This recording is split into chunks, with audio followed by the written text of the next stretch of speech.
Ito ay rated SPG. Striktong patnubay at gabay ng magulang ang kailangan. Maaaring may masiselang tema, lengguwahe, karahasan, sexual, horror o droga na hindi angkop sa mga bata.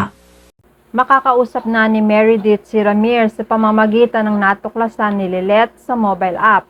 Sa mga katulad ni Ramir na may Aprasia, abangan natin sa Lilet Machas, Attorney at Law.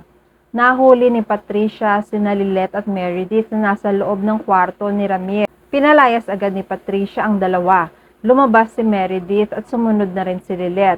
Lalapitan sana ni Lilet si Meredith pero inunahan na ni Meredith si Lilet na huwag siyang kakausapin. Maya-maya ay tumawag si Ira sa cellphone ni Meredith. Umalis na si Meredith, iniwan si Lilet na malungkot. Nagtataka si Lilet kung ano kaya ang gustong malaman ni Meredith mula kay Ramir at gusto niya itong makausap. Gusto ni Lilet na matulungan si Meredith para kahit paano ay mabawasan ang sama ng loob nito sa kanya. Tinawagan niya si Bonnie. Bonnie, may alam ka bang paraan para matulungan natin si Attorney Mir tungkol sa problema niya? Sumagot si Bonnie. Sige, subukan kong mag-research. Puntahan kita. Nasaan ka ba? Sumagot si Lilet. Magkita na lang tayo bukas sa office. Tulungan mo ako hanapin ang pwedeng solusyon sa problema ni Attorney Mir. Pumayag si Bonnie at magkikita na lang sila. Kinabukasan, naging busy nga ang dalawa sa paghahanap hanggang sa may natuklasan si Lilet. Biglang naging interesado si Lilet sa nabasa niya. Nakatutok siyang maigi sa laptop para maintindihan niyang mabuti ang nakasulat. Bonnie, tingnan mo to. Parang may nahanap na ako. Lumapit si Bonnie sa kanya. Talaga? Mabuti naman. Ano ang nahanap mo? Sabi ni Lilet. May nabasa kasi akong article na may isang mobile application na kayang i-interpret ang gustong sabihin ng mga may sakit na aprasia kagaya nung kay Sir Ramir. Kung masusubukan natin ito, ibig sabihin makakausap na nila si Sir Ramir. Malalaman na rin ni Attorney Mir ang gustong sabihin ni Sir Ramir bago pa siya magkasakit. Sabi ni Bonnie.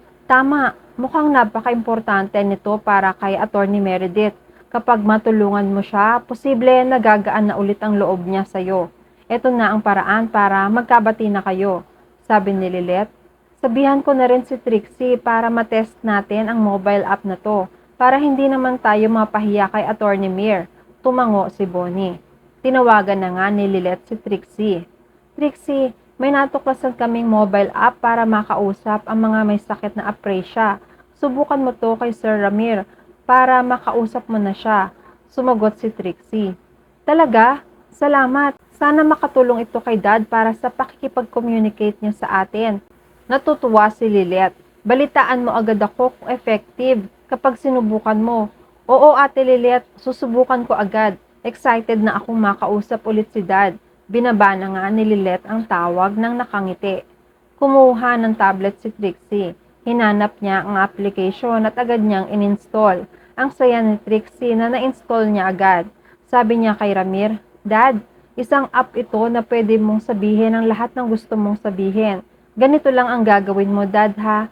Sa ngayon, tutulungan muna kita kung papaano pimindot. Pero kapag ikaw na lang mag-isa, subukan mong pindutin at saka ka magsalita. Nakatingin si Ramir. Iniintindi ang bawat tinuturo ni Trixie. Payag agad si Ramir. Nung nasa harapan na ni Ramir ang gadget, unti-unti nang sinubukan ni Ramir ang tinuro ni Trixie. Nagsimula na siyang magsalita.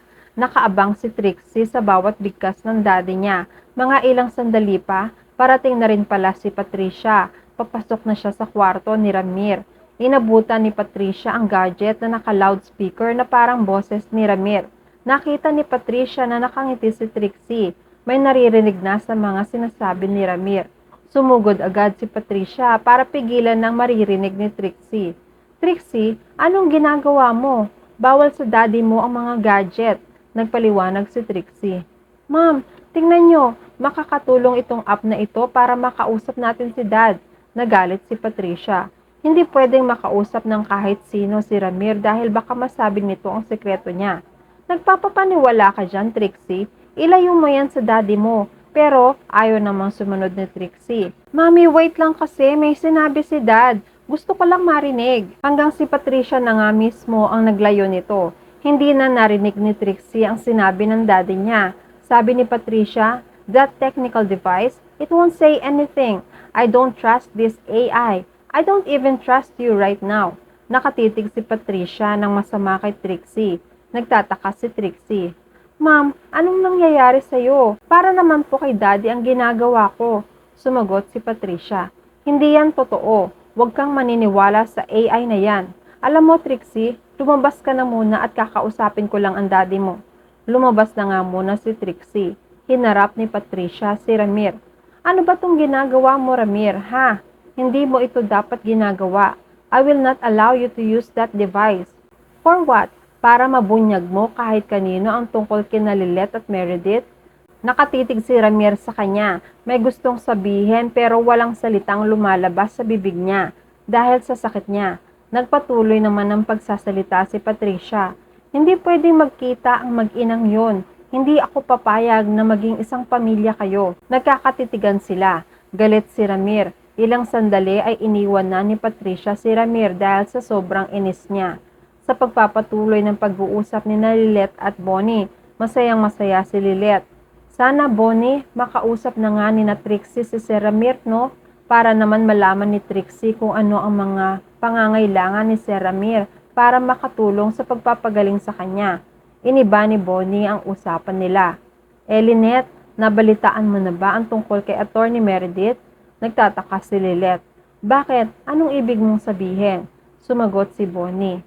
Si Lady Justice mo, lilipad na. Mag-aaral siya sa Australia. Magpapakadalubhasa para sa pagbalik niya, may marami pa siyang masolusyon ng kaso at para maging tuluyang judge. Nalulungkot si Lilet dahil hindi pa sila nagkakausap. Naisip niya ang problema ni Meredith. Sana naman bago siya umalis ay malaman muna niya ang gusto niyang malaman kay Ramir. Sa tingin mo ba, gugustuhin ni Attorney Mir na makuha ang mga sagot sa katanungan niya kay Ramir bago siya umalis? Ipapaalam natin sa kanya ang mobile app na to. Alam mo ba, Bonnie, kung nasaan siya ngayon? Sumagot si Bonnie. Oo, kanina lang sinabi sa akin ng isang dati kong kaopisina na magkakaroon si Attorney Meredith ng isang despedida. Tara, sumunod tayo. Tumayo na nga silang dalawa at nagpa siyang umalis. Nung makarating nga sila sa venue ng despedida ni Attorney Meredith, napansin agad sila ni Meredith. Tumingin si Spunky kay Meredith. Tanda ng pagsasabi na narito si Lilet. Kakausapin mo ba? Tumango si Meredith kay Spunky na nagsasabing, ako na ang bahala kay Lilet. Kakausapin ko siya. Ikaw na muna ang bahala sa mga bisita natin.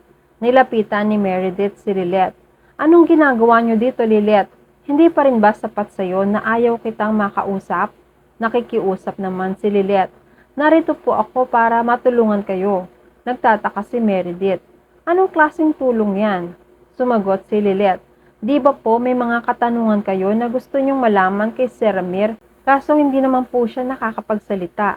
Nakatitig si Meredith. Nagpatuloy sa pagsasalita si Lilet. Subukan niyo po ang AI sa mobile app. Para ito sa mga may sakit na aprasia na kagaya kay Ramir. Makakausap niyo po siya sa pamamagitan nito. Napaisip si Meredith. Naging interesado siya rito. Dahil dito, plano niyang kausapin si Ramir bago siya umalis ng Pilipinas. At yan ang mga pakakaabangan natin sa Lilet Machas, Attorney at Law. Please like this video and please subscribe to my channel at magkita-kita po muli tayo sa mga susunod pang episodes.